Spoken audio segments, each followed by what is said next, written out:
Ya, assalamualaikum warahmatullahi wabarakatuh. Waalaikumsalam. Masalah aurat tadi Pak Ustadz, misalnya kalau contohnya ini Pak Ustadz, saya sudah berwudu, posisinya masih di dalam kamar, dan akhirnya aurat itu dilihat oleh pasangan kita, apakah batal air wudu saya?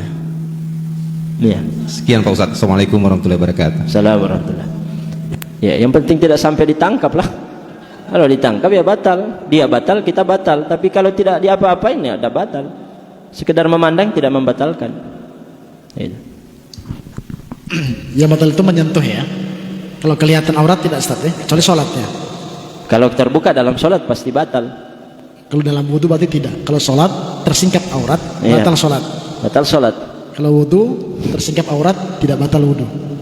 Kalau tersentuh, kalau hanya melihat tidak, tapi kalau menyentuh batal.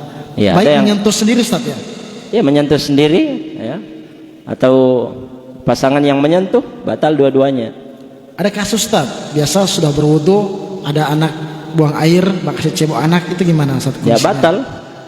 Baik laki-laki maupun perempuan. Anaknya laki-laki atau anaknya perempuan, batal. Solusinya pakai sarung tangan, atau saat yang membatalkan, yang mohon maaf ya, ini majelis fikih, majelis ilmu, yang membatalkan menyentuh batangnya, batang kemaluan, ya, untuk laki-laki. Untuk perempuan beda lagi.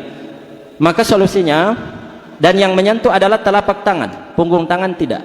Jadi ketika kasih cebok anak, bagian duburnya boleh pakai apa namanya, pakai telapak, menyentuh, mohon maaf sekali ya, yang bukan batangnya tidak batal. Tapi bagian batangnya kalau sudah mau dibersihkan, maka boleh dijepit begini.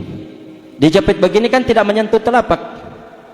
Anak kecil kan, anak kecil kita kasih cebok, maka dijepit kemaluannya, itu tidak batal untuk membersihkan, ya. Tapi bagian duburnya maka biasa, tidak masalah itu, ya, itu solusinya. Baik. Kemudian yang membatalkan juga adalah tanpa penghalang.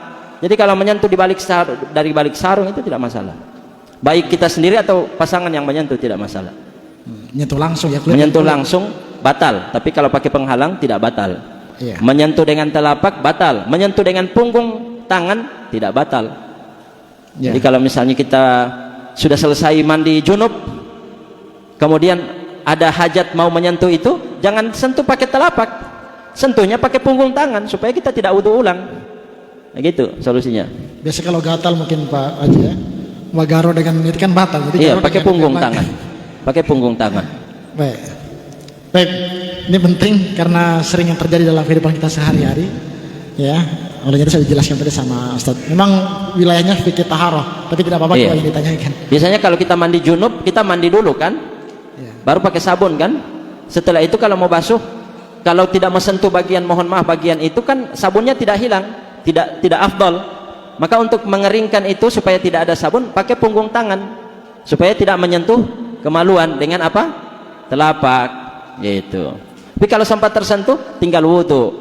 Memang sudah terangkat hadas besar, tapi sekarang Anda sedang berhadas kecil, jadi tinggal wudu ulang. Itu bagi orang yang tidak mau setelah mandi junub masih bau wudu ulang, ya jangan sampai menyentuh itu lagi, gitu. Karena sudah wudu di awal sebelum mandi junub Iya, ya. karena wudu pertama wudu awal, yang kedua mandi junub sudah mengangkat junub hadas besar, otomatis hadas kecil pun ikut terangkat.